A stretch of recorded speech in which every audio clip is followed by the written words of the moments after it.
second session of the Freudian Spaceship, the Earth as a Freudian Spaceship. This is a course that explores a project that I've been working on with Dr. Eric Harper, psychoanalyst, and this is in a kind of a seminar course reporting back on that project and opening a conversation as part of that project's kind of final stage as it moves to being written up. And so this is a kind of hello dripping horror. And so this is a session as part of that course, and as I say, aimed at opening up a conversation. Now, the way the course is structured at the moment is we had a brief introduction last week. We're going to spend the next 3 weeks looking at our teachers, the teachers we had in the project. And so rather than the text we interpreted or the ideas that we were rigorously trying to think through, obviously all those things being the way that philosophy is usually done, here we were kind of trying to learn how to respond to the world. That's the kind of point of the project, how to respond in particular to the crisis of Black lives, exemplified by Eric Garner, but obviously continuing in various different forms. And so we use the phrase Black Lives Matter just as a kind of index of that, not specifically to speak about the organisation so much, but just that kind of particular crisis at the moment, the crisis of racism, not just in America, but in Britain and of course across the rest of the white capitalist West. And so we're responding to that moment and also responding to the climate crisis, the climate change, whatever the particular phrase you prefer is, the situation in which we are in. And these two elements as kind of speaking to us as demanding of a response. And so the first thing we're going to do in this course is just I'm trying to orientate people to like the framework in which the work has been developed. And so, as I say, the next 3 sessions will be looking at 3 of our teachers. This session is looking at Frantz Fanon. The next session will look at Sigmund Freud, or Freudian sort of thought. It's not just Sigmund Freud. And the third session will look at the Deleuze and Guattari, this kind of schizoanalytic background. So we have these 3 different elements, these 3 different kind of traditions, practices. Let's hope that works okay.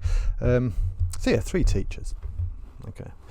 So after that, the course is kind of open. I have various ideas as to where we can go and what we can do, but obviously the course is a bit more open. It's a conversation. It's not a course in which I'm teaching you simply straightforwardly about something and you're following along, all that kind of stuff. This is as I say, a conversation. So after the 3 kind of introductory scene setting, conversation framing sessions, we will have a bit more of a kind of space for other participants to direct the focus, obviously still within the framework of the conversation we're trying to have around this project. It's a complicated thing, obviously. That is always a complicated thing, trying to have a conversation, particularly when it lasts for quite a while and over a period of weeks, and is on a kind of theme. So today I want to, as I say, talk about the role of Frantz Fanon as a kind of teacher in the background to this project, and specifically I will look. I mean, there's too much to talk about in terms of Fanon. He is an incredibly rich and vibrant thinker in many ways. Not hugely prolific, although that's not necessarily the case. I mean, there's a lot more of his work been published recently, so there is a lot more work to deal with and to think about. But I obviously we can't cover everything inside Fanon, so this is trying to give a framework of that. And so the concept I'm going to sort of focus on to a certain extent is the concept of sociogeny. So sociogeny, that's a strange word. It kind of links with 2 other words, phylogeny and ontogeny, and it produces a new kind of 3-fold framework that I'll talk about in a little while. But I think the first thing to talk about is just this notion of a teacher, the notion of learning from somebody, which is what we're doing in this project, and Fanon being one of those people that we're learning from. And when you're learning from a person, when you're trying to respond to the world, when you're trying to learn from the person as to sort of how you might be able to respond, what kind of responses to the world you might be able to make, what you're interested in is less abstract theoretical arguments and kind of, making a clear, killer, decisive counter-argument to some point they've made, which is generally often how you're trained inside academia. What you're less interested in is that kind of cleverness, I suppose. It has a place, obviously, but you're less interested in that cleverness, and you're more interested in how the person speaks to you. You're more interested in what phrases, what like little moments in a text, what little moments in a biography speak to you, give you something that you can learn from. And so I think that's kind of crucial. I mean, one of the things in a sense that Fanon taught me is that I hadn't yet read Fanon. And that was an appalling, oversight. And this wasn't an appalling oversight because somehow, not having read an important black philosopher, was some sort of, personal failing, although obviously it was as well. But it was an oversight because Fanon's work had simply never been presented inside the philosophical training I had inside the university. And this is despite the fact that I had quite a lot of training in post-Second World War French existentialism. So Maurice Merleau-Ponty, Albert Camus, Sartre, de Beauvoir, all these kind of people. Big elements. I still teach existentialism. I love teaching existentialism. It's a really interesting philosophical thought. It's a really interesting school. But and as I say, I'd been trained in this university, but what was missing was this fantastic intervention that is made both by Aimé de Césaire and by Frantz Fanon in particular into the work of the existentialists in a way that kind of frames it completely differently from the way we're often that I was in a sense taught, which was French existentialism within a relationship to if it had a relationship to politics, within a relationship to the PCF, the French Communist Party, and the resistance of the Second World War, and the kind of French Communist Party sort of let's say its lethargy, its reactionary moments post-Second World War, which are finally overcome in the 68 kind of rebellions, at which point the French Communist Party kind of moves aside and there's a new politics formed. And so all this kind of relationship between existentialism, particularly, as I say, particularly in France, completely avoided Algeria, completely avoided the massacre in 1945 in Algeria, completely avoided the huge impact of the Algerian Revolution, completely avoided in particular, which maybe you can excuse for philosophy, it wasn't too dealing with politics, but completely avoided this response by Fanon that develops from right inside the French existentialist and philosophical movement, and that develops across a decade. And so Fanon's response to the situation of colonialism, the situation of racism, and he first responds to the situation of racism before explicitly responding to colonialism. These are contained in most famously in two books. A book from the early 50s, 1954 I think it is. It might be 52, but I think it's 54. Black Skin, White Masks. And a book from the 60s, early 60s, The Wretched of the Earth. And these two books kind of orientate Fanon as deeply engaged with the philosophical movement in France in particular. And this is extremely clear inside Black Skin, White Masks, where there's a very explicit intervention and engagement with an essay by Sartre called Black Orpheus.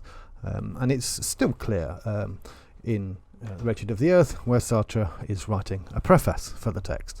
And so one of the things that was kind of, distressing when beginning to talk to Eric and beginning to encounter the thinking of Fanon was the fact that this had been missing from my own intellectual training as a philosopher. And I think that speaks to the difficulties that are involved when people talk about things like decolonizing the curriculum. You often have this kind of strange notion that it's somehow about adding. I mean, there's a sense by people who attack that notion that they somehow want to add something in that doesn't belong there. And in fact, this is completely the wrong way of thinking about it. What actually needs to occur is that our curriculum needs to reflect accurately and much more clearly the real conversations that were taking place contemporaneously with the development of certain thoughts. And this in particular is made incredibly clear with the kind of ignorance and removal in many ways of Fanon from the philosophical training, and even in sometimes in the way in which Fanon is picked up and used and taken away from his philosophical engagements and not treated as a philosopher. Having said that, let's just wind back a little bit and give a little bit of kind of background as to why Fanon became this person that was interested, and why it then opened up, in some sense, our work. So Fanon has two particular kind of connections that were interesting to us. The philosophical one, obviously, with regard to race and colonialization, but two particular that also are kind of crucial. The first is the relationship to psychiatry. And this relationship to psychiatry is almost like the flip side of the relationship that Felix Guattari has to psychiatry. Fanon is trained by the same people, trained in the same institutions, engages in what's called social therapy and practices social therapy, which then he takes to a place called St. Alban in France, post-Second World War, and he takes this social therapy practice that he learns under a guy called Tosquelles and at St. Albans, and he takes this into Algeria, and it's this kind of engagement in Algerian mental health work as a psychiatrist that first begins to really articulate for him the theoretical problem at the heart of, for him, at the heart of both racism and colonialism. And it's this relationship that Fanon has to that practice that he develops from St. Alban, from the social therapy. It's from that he begins to develop this concept of sociogeny. Now, what's crucial there is that this is the same background that Felix Guattari has. Felix Guattari trains with the same place, trains with the same people. Not only that, they both have quite similar kind of political backgrounds. So they're both involved in left politics. They both kind of keep away a little bit from the French Communist Party. They're possibly more connected to Trotskyists and people sort of that are slightly more heretical on the left, let's say. And they both have this very strong interest in what we would, let's call for now, shorthand, the psychological. But as though they kind of travelled on parallel paths.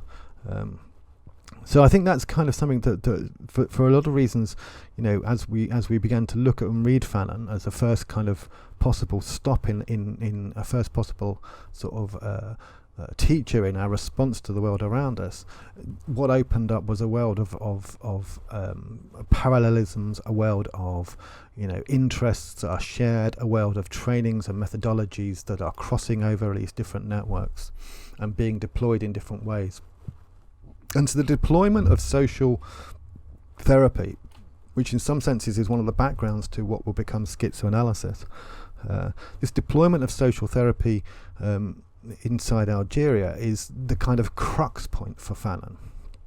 And he begins to orientate himself to the psyche in a particular kind of way, and in a way that prefigures, as I say, for us, the way in which schizoanalysis will orientate towards the psyche. And in particular, the crux of this is that no longer is the psyche taken to be an individual in many senses. It's no longer thought to be the responsibility, or somehow it's no longer thought to be bound up within the individual itself. And in order to sort of bear this in mind, it's probably worth at this point just thinking about the way in which Fanon phrases this setup. So I'll see if I can just find the passage. I actually have the book in front of me, but I've got the PDF to show you. So let's just skip along a little bit here. So what occurs, and I've asked people to just, if you're interested, to just read through the introduction. Read through the introduction to Black Skin, White Mask, but obviously, we're going to need to look at other stuff, that he's written in a bit more detail at certain points, perhaps.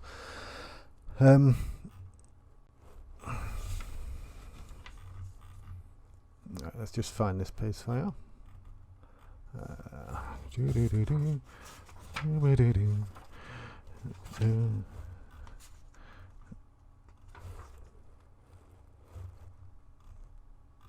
Right.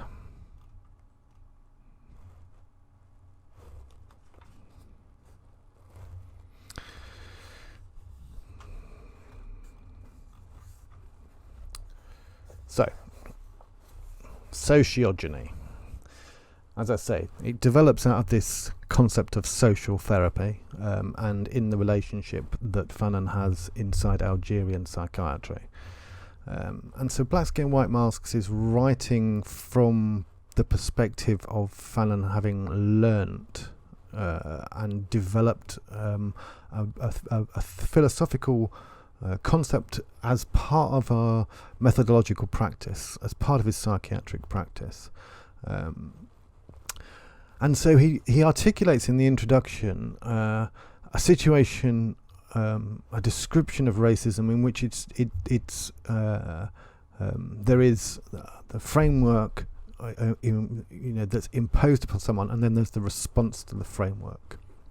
And that Fanon, for his focus here is interested as much in the response to the framework as the framework itself. They're both kind of key elements of what he wants to look at.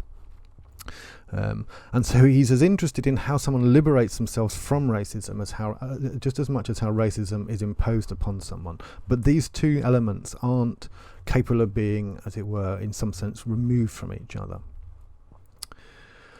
So this is just quoting him. Before opening the proceedings, we would like to say a few things. The analysis we are undertaking is psychological.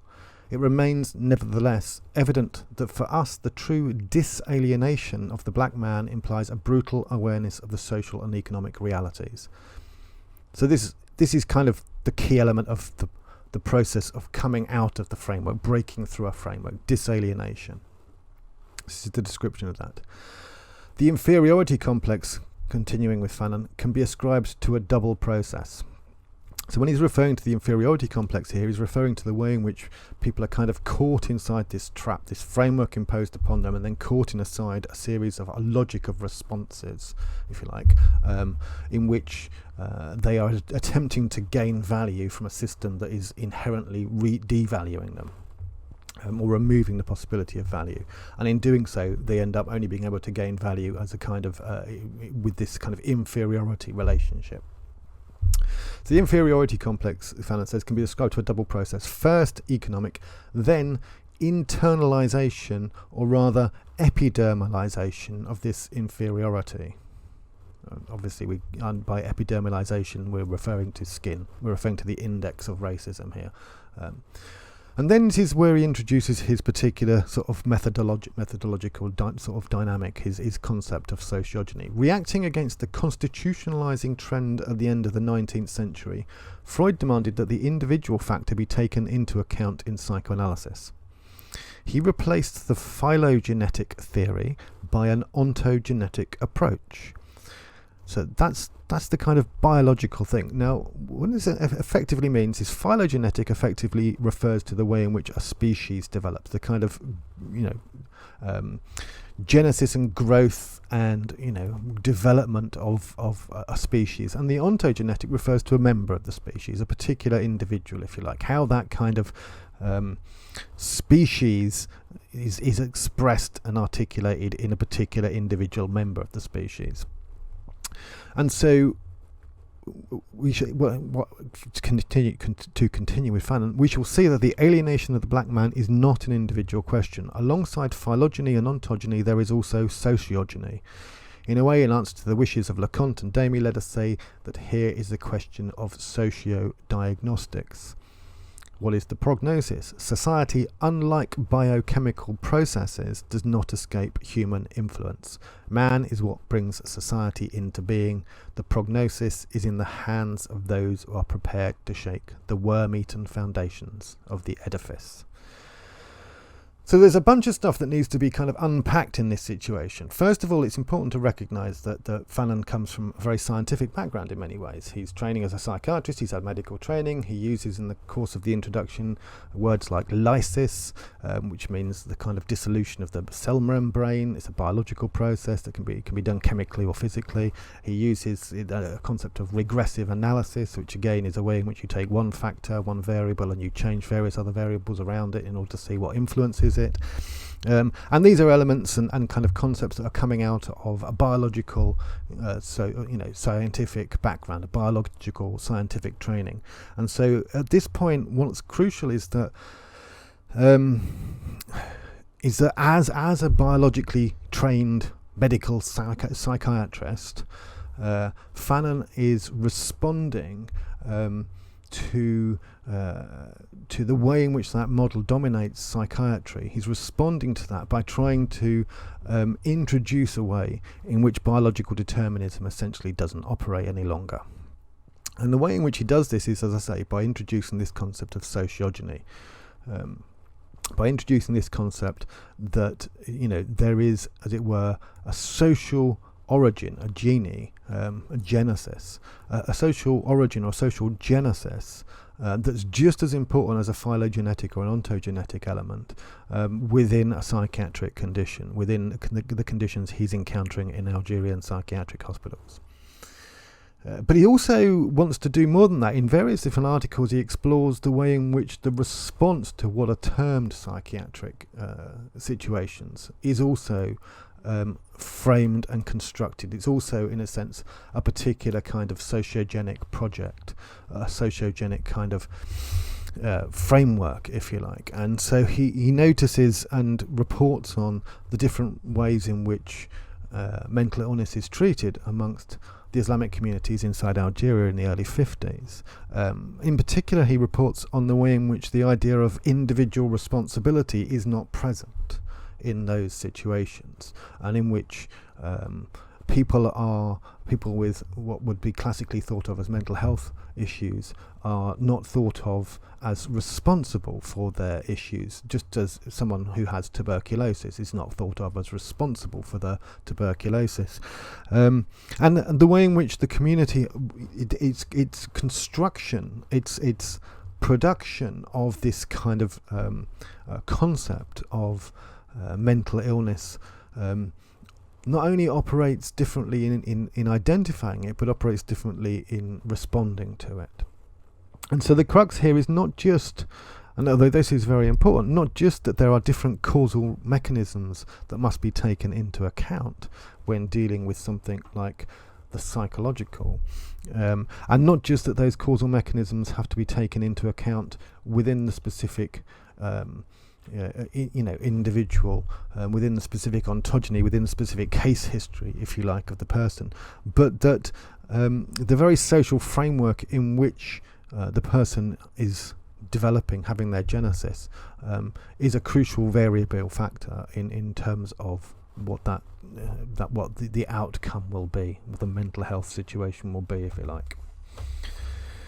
And so when we find this phylogeny, ontogeny, sociogeny, this threefold analytical framework being produced, what we also find, if we push a little bit further, is that it offers a breach of what we might think of as a human-animal divide. And this is going to become a very important issue, this particular relationship between human and animal. Sylvia Winters, for example, building on Frantz Fanon in some ways, but obviously developing work in her own right, We'll later talk about the way in which the human and subhuman are actually the kind of developments that come out of the West, but all of this is kind of deeply connected to the way in which we mark the boundary between human and animal. And obviously one of the things that is important to kind of consider with this phylogeny, ontogeny, sociogeny is that this is not simply applicable to the human. This is something that extends. It's a kind of methodological framework in which the human being can be treated and responded to differently from a purely biological framework, but at the same time it's still completely capable of working within a kind of causal situation, a causal framework, what we might call a framework of a naturalistic approach. And because it can breach this human-animal divide, it can do this because if we pay any attention to the concept of sociogeny, of the social, it becomes very clear that the social is not a human factor. It's not an exclusively human event, not an exclusively human formation. And in doing so, in kind of extending our threefold analytic framework into the social, we, in a sense, extend beyond sentience. Okay, we don't any longer need to simply kind of think of the psyche or what we can sometimes call mental health as somehow dependent on, conditioned by, or somehow responsive to, bound into relationships of sentience. We can begin to consider. We can begin to consider the organism as bound into a much more complex set of relationships before there's ever a mind, before there's ever any particular awareness, before there's any development later of what we might call the psyche. I think there's a situation in which we can begin to pick on and identify relations that are contingent, and that are still causal.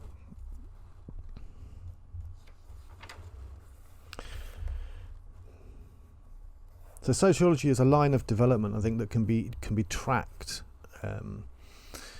in such a way that implicit in it there is a causal relationship of matter outside of the biochemical.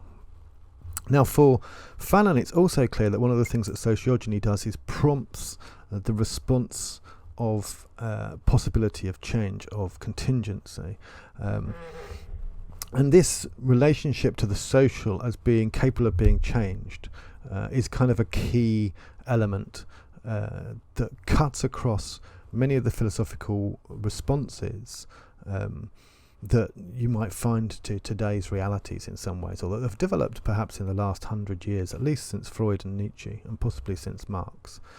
What I mean by that is there's a kind of philosophical response that, as it were, presupposes the intellect. It presupposes rationality. It presupposes the capacity to make a decision consciously, clearly, justifiably.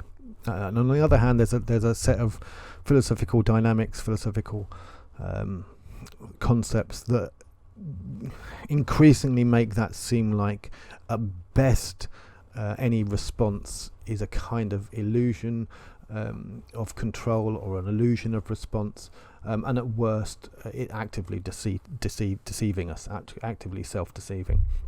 And a lot of the ways in which those kind of arguments, both from Nietzsche and Freud, let's say, a lot of the ways they develop is through organising around concepts of the will, organising around concepts of desire, and organising around concepts of, as it were, a kind of automatism of the social, a kind of automatism of the social conflicts.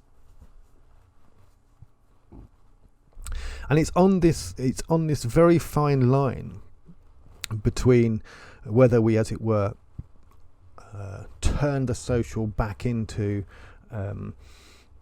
an unconscious process of automatic causal relationships, or whether we undo the biochemical phylogeny, ontogeny relationships. We untangle them slightly from their causal necessitation in biochemistry. It's on that kind of fine line between which way you move, whether you, as it were, socialize nature or naturalize society. It's on the fine line between those two things that we find some of the most interesting kind of difficulties in responding to the world around us. Why do we find these difficult? I mean, one of the responses that's interesting, and this again is a lesson from Fanon, is that let's say thought is not enough, intellect is not enough. It is not enough to know, but it is absolutely crucial to engage, to do, to respond with something over and above an understanding. And it's very clear that this is something that kind of motivates Fanon, but it's also clear that in doing that, and this is something Fanon actually mentions at one point, in doing that, the question that continually comes to the fore is, what damage have you already done? What damage have you done yourself? What part have you played? What role have you played in kind of replicating some of the damaging processes that occur, as it were, socially? And this kind of moment of engagement, this moment of reflection, this moment of kind of finding ourselves both wanting to respond to a process, respond to a situation, and being caught inside that situation. This kind of tension at the heart of this is, I think, responded to by Fanon, and responded to in a way that I think is something I definitely want to learn more from him about. But it's responded to, Fanon, by a kind of affirmation. An affirmation process that we find very much at the sort of heart of existentialism. So when Kierkegaard describes the affirmations of Abraham, the affirmations of the individual who can make the leap in his fear and trembling, he's describing these, as it were, as affirmations in the face of the system, affirmations in the face of understanding, affirmations in the face of the reasonable, and in a sense, that kind of framework of understanding, framework of the reasonable, framework of the logic that imposes itself upon the person in the existential situation, who has the capacity to then respond by affirming themselves, as it were, beyond that framework, that system. It's this kind of model that we pick up as well from Fanon's relationship both to psychiatry and to politics, both to capitalism itself and to racism. And in a sense, it's from that kind of capacity to try and work out how, despite being caught in the process, one is capable of responding, one is capable of breaking through, in fact, the framework that is part of the sociogenic sort of background. It's that kind of lesson, I think, that is crucial for us to take from Fanon, or at least that's the lesson that I've been taking from Fanon.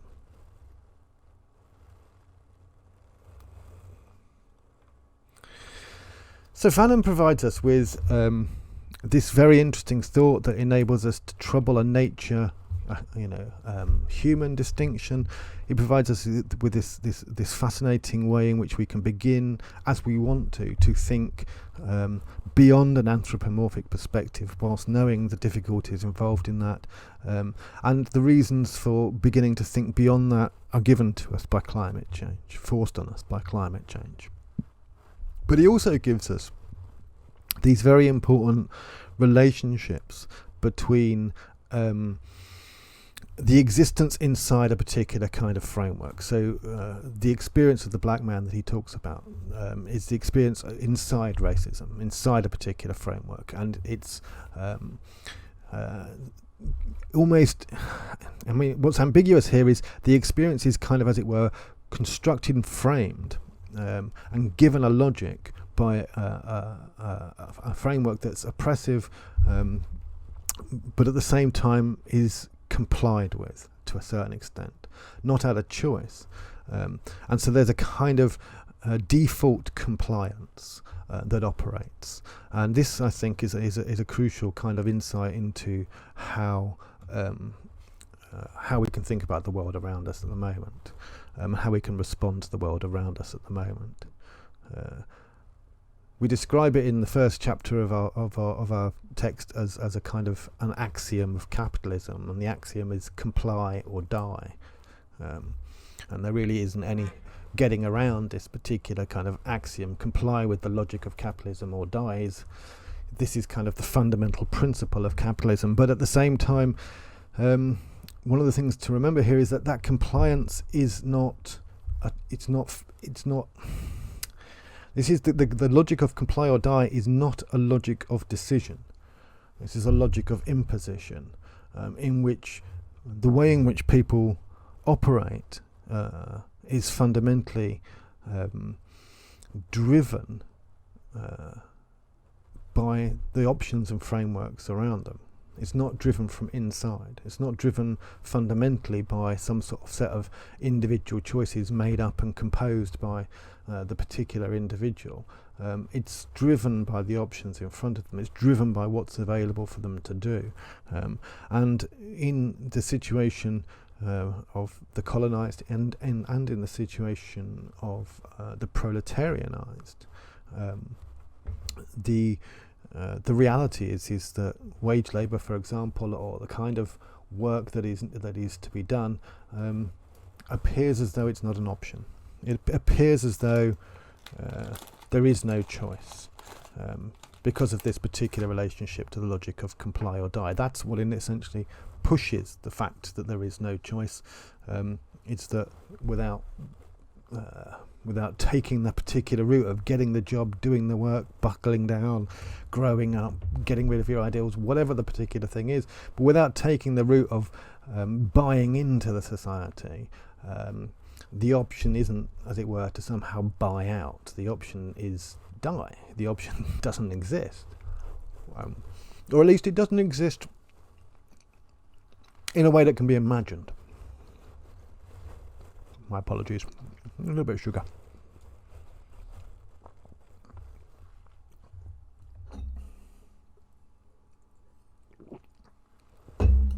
And so if in a sense, one of the things we can learn from Fanon is the complexity of living within a particular framework that oppresses you as an individual. The complexity of that being that, it's not simply an experience of opposition to that framework. At first, it's an experience of compliance, in a sense, with this framework. And not through choice, but because of habit. If we can take that and we can work with this idea of sociogeny as well, this idea that there's a kind of contingency and causality within the social, and that kind of element of operative freedom, we might say, exists in that particular dynamic, then one of the things that becomes very clear, and one of the things that Fanon seems to work on quite explicitly, is that the development of new habits, the development of and the production of capacities to affirm my existence or an existence, and the development of new frameworks, these are all kind of elements of an ongoing process of resistance.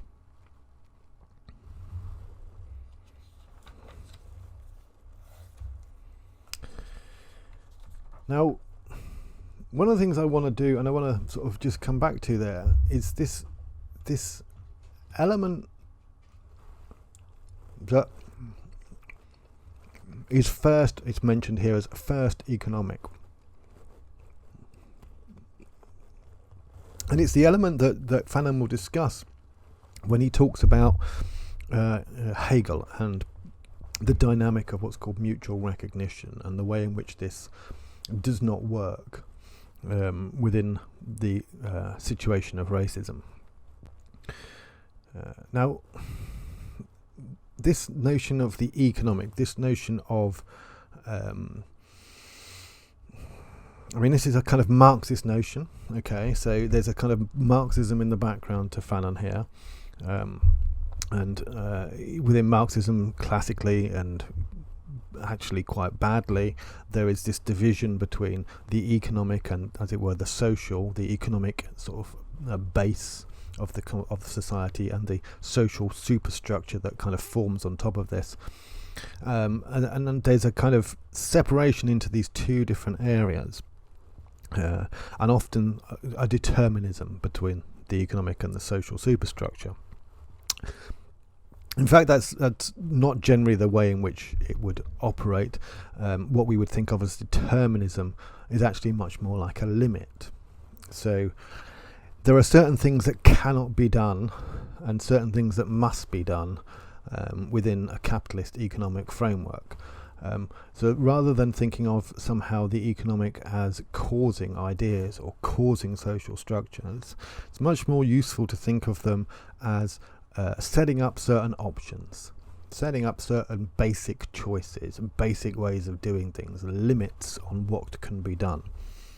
And these limits are instituted sometimes informally and then formalized depending upon class relations. So we might have, and we see this in fact in the development of racism inside and slave ideology inside America.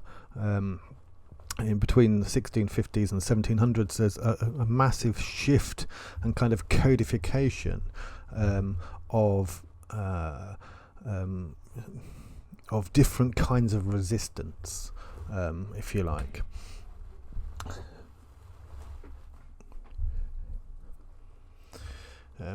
But there's this codification of different kinds of resistance that is at first informal, as I say, between what we might say good workers and bad workers, that then becomes formalized into something like people who have rights and people who don't. And these things occur through the gradual imposition of habits and then the gradual formalization of habits. And it's in this kind of situation in which capitalism develops as a, in some sense, capitalism and racism obviously develop together. There's a huge debate about whether one is the cause of the other. It's almost impossible to imagine capitalism as it exists today without racism, and in some senses its particular formation is very specifically tied into racism and what Sylvia Wynter calls sometimes the X factor, which is the particular way in which our capitalism operates is as a racial capitalism. But part of that is also difficult to unpick, because there was no choice, in a sense, at the beginning of capitalism to constructed as a racial capitalism. Rather, there is, as I say, a series of habits that become formalized, a series of habits that become laws or become particular key concepts or words that are put into law. And so one of the things that's crucial about what Fanon is doing is unpicking something that is as endemic to capitalism as it is to racism, in a sense, a particular way in which the relationship to an oppressive framework operates, not just in terms of power, but in terms of its experience, the experience of this framework. And one of the things that's very difficult for a lot of left revolutionaries, leftists, often is to entangle, when they look at the world around them and they try and think about the responses around them, why people, as it were, this would be the phrase, why people aren't acting in their own interests. As though somehow people are being deliberately self-destructive. As though somehow people have failed to see their own interests. And isn't it obvious? And occasionally I even see this kind of discussion that kind of memes the idea that workers under climate capitalism, or just workers under capitalism, are somehow involved in a kind of Munchausen syndrome, where they believe themselves to be, good friends of the capitalists. If only, they'd get the break, they could become a capitalist, and it's all a matter of kind of bad luck situation. And this is disparaged as though it were some sort of ideological problem that has to be expelled from the people's minds by education and anger and rage and showing them the truth and various other forms that the left takes in terms of its kind of moral outrage at the world and its moral outrage at those who aren't outraged at the world. And all of this is extremely performative, and I'm sure very validating for a lot of people who engage in the moral outrage, but does very little to engage anyone who's involved in living within the framework of capitalism, and just who is sort of undertaking that lived experience as part of their day-to-day life. And that, as I say, includes the racialized and the proletarianized.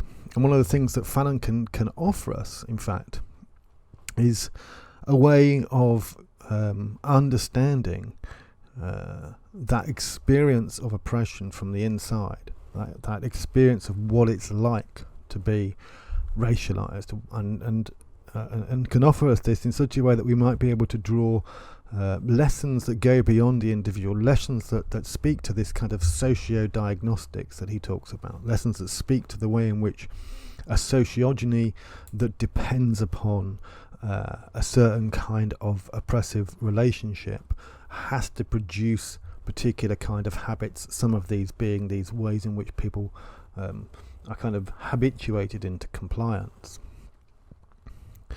And so it's much less then an issue of right ideas, and it's much less then an issue of making people take the right stand. It's much more an issue of what other options can be made to exist, what other possibilities can exist, sometimes simply possibilities in terms of imagining a different future. What other possibilities can be made to exist? Now, it's difficult to do that, and for each of these sort of initial 3 sessions where I'm just trying to introduce some of the teachers that we were using, it's difficult to do that without also introducing like one of the teachers that sits in the background and that is going to be less focused on perhaps than they should be, and that's Marx, and in particular the way in which Marx brings to the fore the structures and formations of the labour process, and the way in which capitalism, first of all, is not to be understood or thought about as somehow bosses imposing themselves on workers, but rather it must be thought about as the development of a particular kind of organisation of the labour process, a particular kind of organisation of some of those social relations. Now, Sylvia Wynter talks about Western capitalism as a kind of mutation, but she also describes it as the first commodity culture, the first culture that it is entirely organised around the production of commodities, and in doing so is kind of building on a point of Marx that capitalism's logic is the logic of what he calls commodity production. And in particular, what's interesting about that is that it has two kind of key elements. It has this element of the rearrangement of the production of values, and so there is a new kind of mode of value production that takes place once commodity production begins to become dominant, and there's a new kind of value that is produced. And in Marx's case, this is what he calls surplus value, but it derives from work. It derives from labour in many ways, although in a very curious way. But there's this new value that's produced, but there's also this new practical organisation of what we might call the economic life of the individual. There's a new practical organisation. There's a new set of options that are placed in front of you as to how your daily bread can be raised and how you can eat and get your fill. And these two different elements of it produce self-reinforcing habituations. They kind of they kind of emphasize each other, reinforce each other. But they in this reorganization of the labor process that Marx talks about, he identifies 3 different features, 3 different elements. The first element is the personal activity of the human being, the man, woman doing the work. This personal activity being what we might call the work itself. So, the digging of the ground, let's say. He then identifies what he calls the subject of that work. So, for the person digging the ground, the subject of that work is the ground that they're digging. But then he identifies the instruments of labour. And it's in this particular situation that we can begin to really, I think, bring some powerful lessons from Fanon, because one of the things that Fanon does as he moves from his discussion of racism, as it were, in general, which he does in Black Skins, White Masks, to a much more concrete focus on colonialism, which is in The Wretched of the Earth. One of the things he begins to do is make explicit and very clear how the colonized are turned into instruments of labor, and in a way in which the analogy should be clear, in a sense, in the way in which it is very specific to the racial and colonized situation, but that has an enormous amount of lessons for the proletarianization of labour, and for the way in which labour itself, a human itself, is as it were organised into a labour process as one of the instruments of that labour. Now, what's important for thinking about some of the stuff from Marx is that Marx still, as it were, perceives nature passively. It's still perceived the soil, for example, the earth. These are, particularly when he's speaking economically, as he says, these are still perceived as, subjects of work, subjects that essentially things that can be worked on, things that can be freely worked on. There's no kind of there's not a dual relationship. There's not a dialogue relationship between the subjects of labour and that work. There's still very much a kind of extractive, exploitative logic inside that, which is something that I think is problematic about Marxism and problematic about the way in which it deals with the subject of work. But one of the things that's crucially interesting about it is this emphasis on the fact that the labour process itself is not it's not something that exists outside of the experience of that process by the participants. And the experience of that process by the participants is fundamentally one in which they are habituated into certain sorts of compliant habits, and habituated into certain sorts of situations, and yet at the same time have this capacity for resisting and breaking beyond the bounds of this particular situation.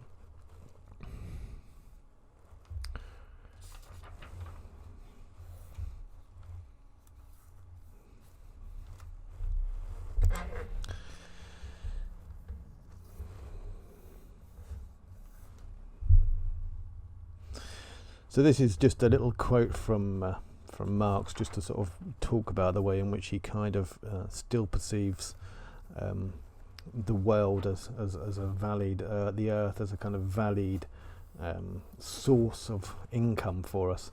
So this is him. As the earth is his original larder, so too it is his original tool house.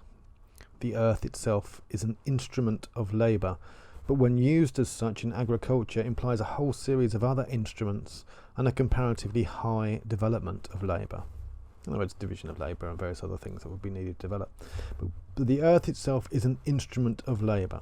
This is kind of crucial. And one of the things that's kind of crucial about the switch that Fanon can enable us to make is to begin to see the human in both of these roles, both as that which is doing the work, but also as that which is an instrument of labour. And the instrument of labour element is that, in a sense, which is formed by the structures outside of you. So the way in which your work is organised, the way in which your social life is organised. Whilst the work itself, it still kind of has the degree of contingency and has a degree of particularity that's not determined by these things. Rather, it's kind of limited. It's within a framework. Now, this kind of relationship to becoming an instrument of labour, becoming an instrument of, we might say, an abstract process, becoming a cog in the machine, or part of a depersonal, impersonal, set of processes. What we're dealing with here, and what kind of is the crucial element to kind of remember, is that everything that's interesting, everything that's in a sense, everything in a sense that's the ground of a response that is free, depends upon, as it were, a conflict between the imposed forms and habits and this kind of affirmed existence in relationship in response to the imposed formed habits. And the complexity arises politically, in a sense,